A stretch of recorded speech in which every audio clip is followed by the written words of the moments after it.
Hey everybody, Brett Tadlock, TN Artist here. Hope you're doing fantastic today.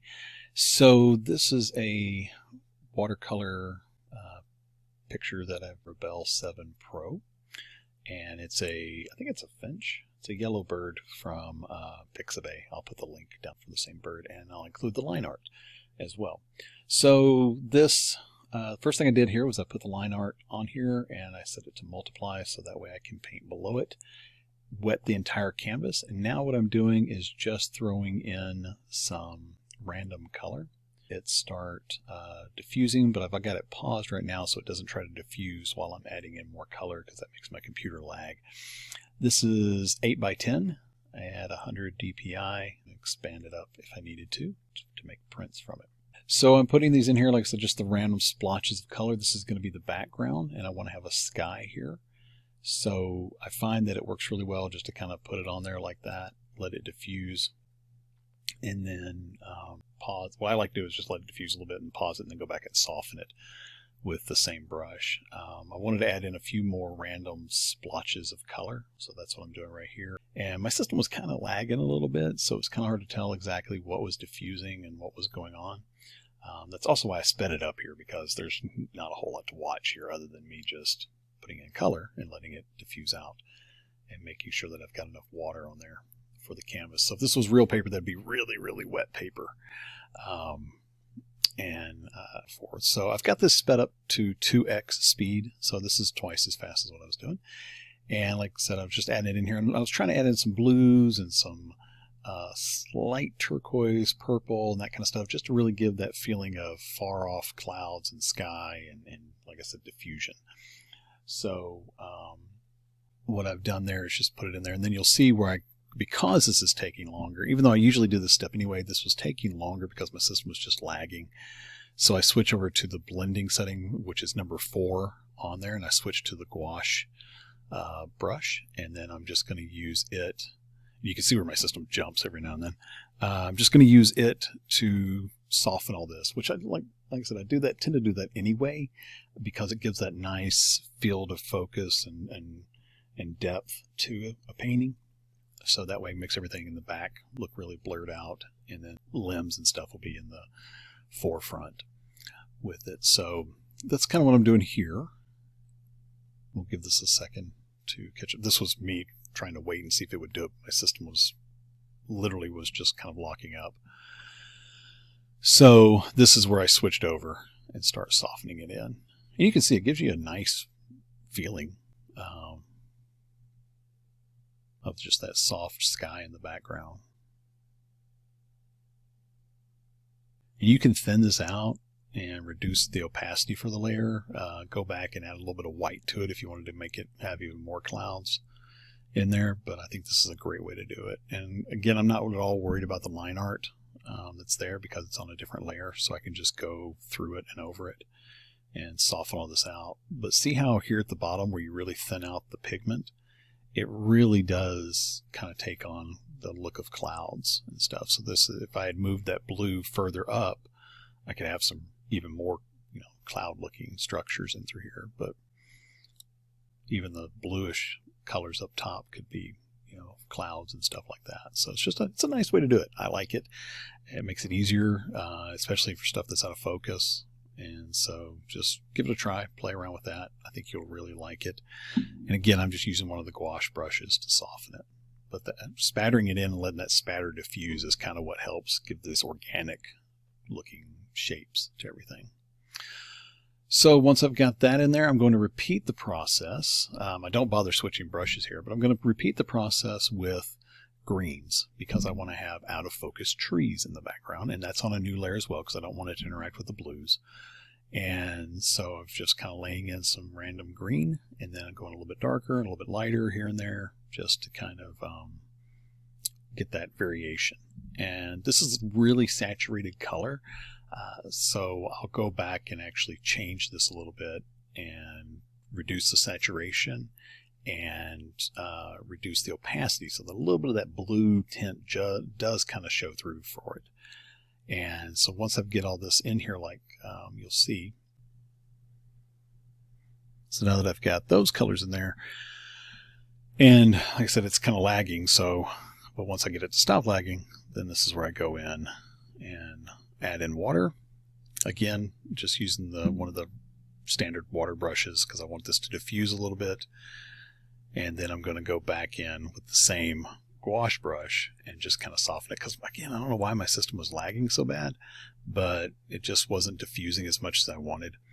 So I decided, the heck with it. I'm just going to go back in and soften everything out of focus tree look. And this brush right there tends to work really well for it. It's the gouache brush that comes with the system.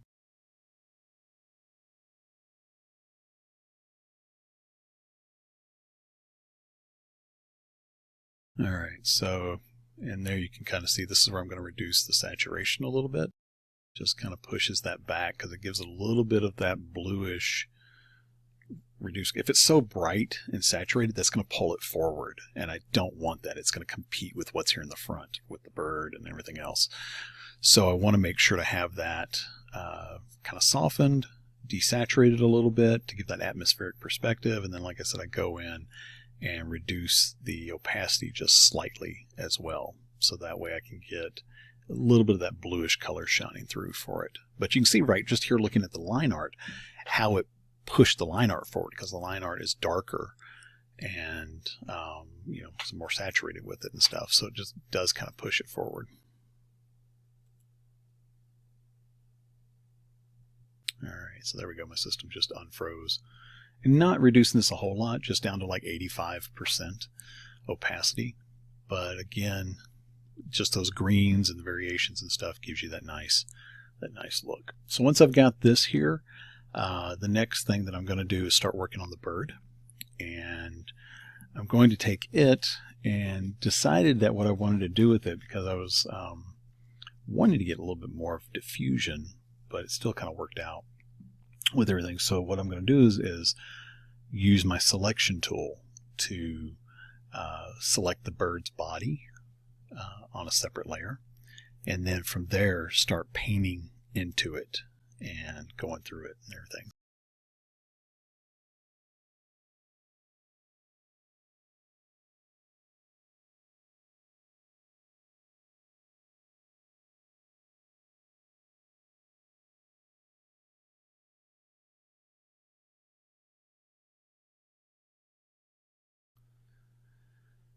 Okay, so now I'm going to zoom in, and this is where I take the selection tool and just start selecting the body to get it how I want it. I sped it up a little bit so it kind of jumped a little bit there, but the body's already selected. And all I'm doing is just going around the line art and selecting it, kind of following that outside line and going through it like this. Now on this, I was debating how much of the line work I want to leave there because I've really been getting into doing more pen and ink. So I thought, do I want to leave that? Do I want to go, how do I want to do it? So I just kind of let the paint decide and see how stuff turned out. But by doing this like this, it really does give you the freedom to play around with stuff. And so that's what I was doing here, was just selecting it, refining the selection a little bit. There's a few spots here and there that I saw later I missed, but nothing major at all for doing it. But this gives you just that nice ability to be able to not worry about excess spread and all that. But what I was planning to do is give a little bit more of a spontaneous bleed to it, where it would just kind of randomly put in the colors and stuff. But it ended up not spreading as much as I thought it was going to, but that's okay. I kind of liked it. Actually, I liked it a lot, the way it turns out. So, because you can see there, I increased the water, and I've got the ink tool because I like how vibrant the ink pen puts down more than the water. So here I'm just putting in the base layer of the yellow and getting that set down so that way I can start putting the other colors in it. And I was looking at my picture and looking for, okay, where's the shadows on it? Where does it, kind of go with? And it goes with my line art that I have there for it. So I'm just, again, taking some time, laying it in, looking at the photo, which I'll put the link to, and then just highlights, shadows, highlight, shadows, and just back and forth. And not caring if I, go into areas that I know are going to be dark, but I'm just messing with it, refining it, and then from there I'm going to just keep tweaking it out. And you can see there I've got the shadows, I've got the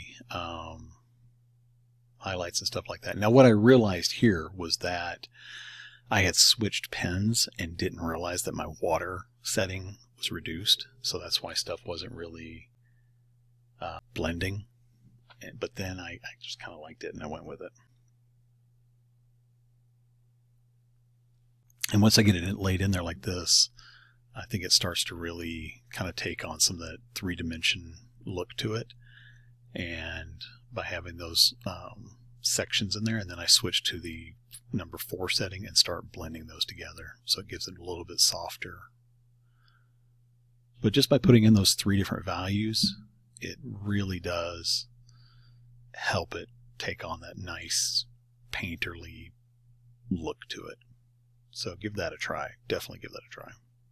I made a duplication right here because I wanted it to be just a little more vivid and saturated. So I did that, duplicated it, switched it to multiply, and reduced the opacity down 20%, yeah. And then I just merged it down like so, and then switched it back to the true pigment. But you can see how that gave it just that nice rich color. And then from there, I just kept refining the yellow, and then I go in and start adding the black to the feathers as well. Because this is a black and yellow bird, a little bit of white, but mostly black and yellow.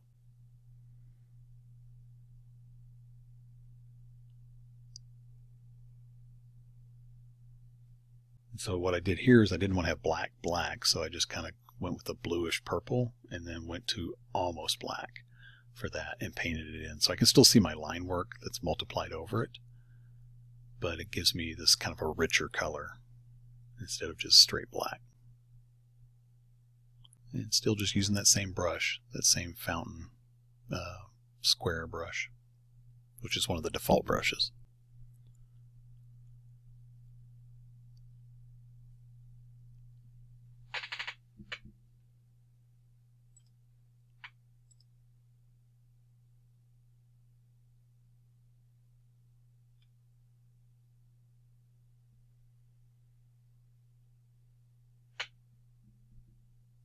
And then from here I went with the lighter kind of bluish gray color to add in for where the highlights are going to be hitting those same feathers. And kind of the same thing, a dark, a medium, and then a light to add some accents here in a little bit. Because just about every bird feather has some sort of sheen to it. But the whole thought here was get in the bigger colors and then switch over to 4 where needed, and then just kind of blend it in. But you can see here with the pen and ink that's here still, I kind of like it, you know, and so really deciding which one I wanted to go with. And I do kind of soften it out later on, but I may go back and add it back. I don't know yet.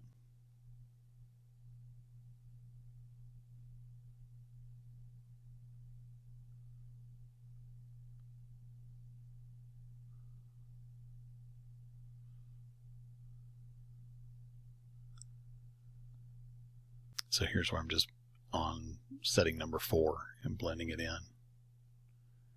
So really, if you count the line art, I've got like 4 different values there.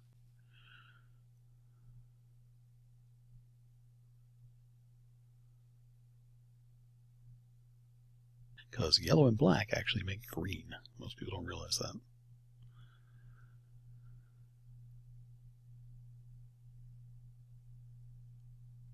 And so through here is where I wanted to kind of repaint and then start adding in some of the refinement.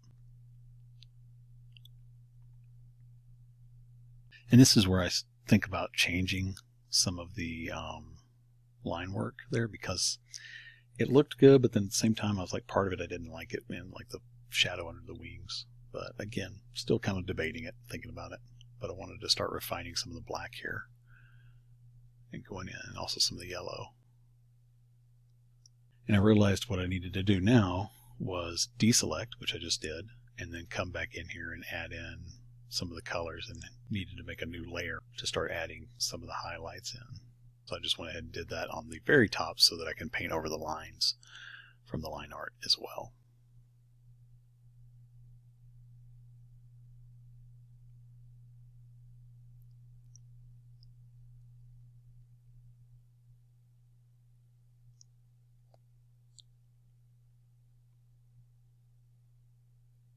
So this little guy's been a fun one to paint. I don't quite finish it in this setting.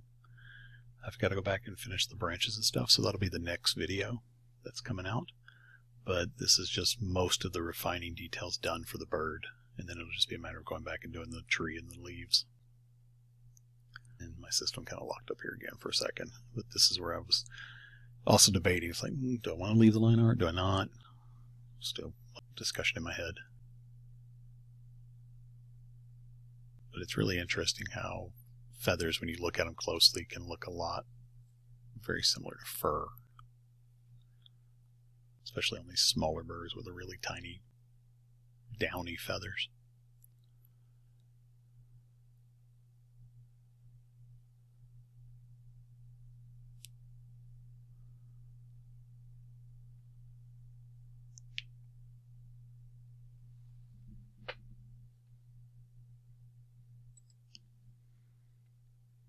Up the outside.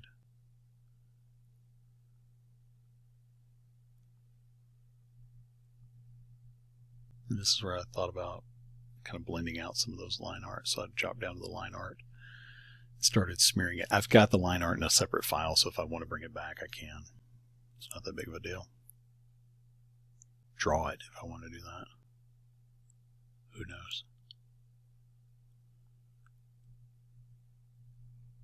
Because on one hand, I kind of like that. See how that kind of softens it and gives the thing, but on the other hand, I kind of like the line art. So I don't know. I don't know. I think maybe I'll just leave a blend of the two where it makes sense.